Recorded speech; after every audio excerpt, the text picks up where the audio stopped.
Perhaps my favorite class as a high school teacher was called Men in the Bible, a class about the path into manhood. One of the perennial topics of discussion was what made men manly. What gave them that masculine air that young men long to breathe in? On first inspection, the answers ended up citing on more external qualities, things like brute strength, raw athleticism, or survival skills. But as the class proceeded, there was a decided move toward more inward traits. I've seen that same movement in my own thinking over the years. So I wanted to offer 4 traits that seem to encompass what I believe is the essence of the masculine. Trait number 1, manly men don't demand respect. They simply command it. The demand for respect always proceeds from a fear of rejection or a lust for power. That man is simply too bound up in his own needs. What platform he has is used to manipulate, not to inspire. But the man who has found his center in God stands as one whose self does not need authentication from others.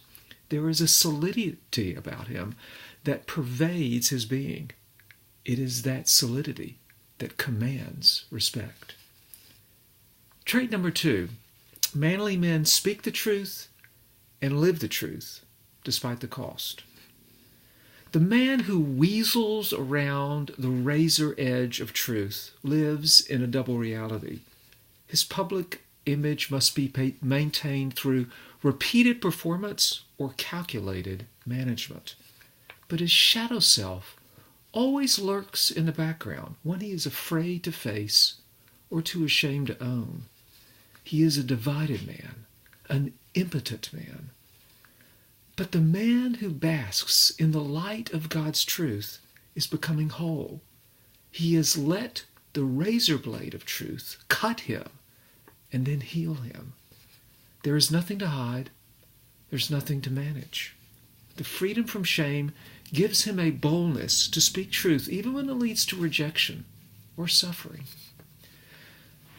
Trait number 3, manly men know who they are and whose they are.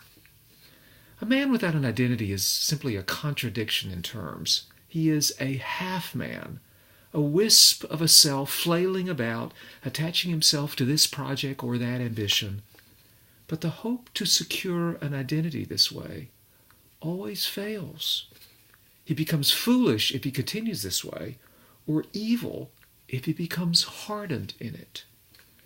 But the man with an identity has discovered that it is a gift from the Father in heaven.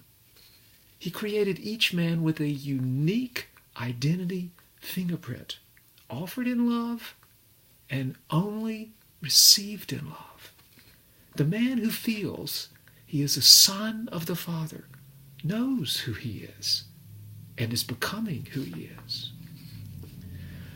Trait number 4, manly men have a distinct sense of what they are supposed to be doing with their lives. Men who live without this sense have no internal compass to guide them. They compete for power and prestige.